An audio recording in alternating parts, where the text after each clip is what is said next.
అంటే బహిరంగ సభల్లో అధికారులతో సమావేశాల్లో మీ మాటలు కోటలు దాటుతాయి.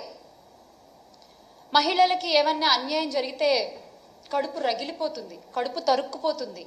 మహిళల safety is my utmost priority అని మాట్లాడినటువంటి గొంతులు ఈ రోజున ఎందుకు ఒక్క మాట కూడా మాట్లాడట్లేదు? మీ పార్టీ నాయకుడేగా. ఎందుకని?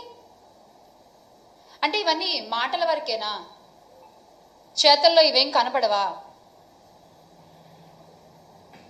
ఒక ఆవేశం అదంతా ఏమైపోయింది? ఈ రోజున ఆవేశం అంతా ఏమైపోయింది?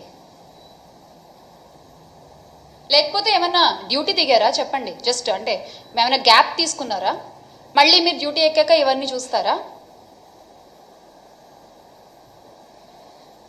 రాజకీయ ముసుగులో ఒక మహిళను వంచి మోసం చేసి, అంటే ఎంత సిగ్గు విడిచి ఆమె బయటకు వచ్చి ఇదంతా జరిగిందంతా చెప్పి 30 సవర్ల బంగారం తీసుకున్నాడు, మా అధికారి వస్తున్నాడు, 1,30,00,000 నాకు కావాలి అంటే అత్తగారి నుంచి వచ్చిన ధనాన్ని, నగదుని, బంగారాన్ని ఆ లక్ష్మి అనే ఆవిడ ఆయనకి ఇస్తే ఆయన ఈ రోజున మాట్లాడే మాటలేంటి? తిరిగి అడుగుతున్నందుకు గొంతు పిసికి చంపేస్తా, నీ పిల్లలు పెద్దవాళ్ళు అయ్యారని ధైర్యంతో మాట్లాడుతున్నావా, వాళ్ళ కాళ్ళు విరిచేస్తా, ఏ పోలీస్ వస్తాడు, ఎవరు చూసుకుంటారు అని చెప్పి మాట్లాడే మాటలా?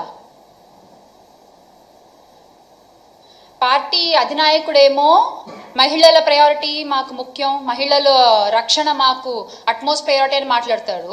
కానీ ఆ పార్టీలో ఉండేటువంటి నాయకులు మాత్రం చేసే పనులేమో ఇవి.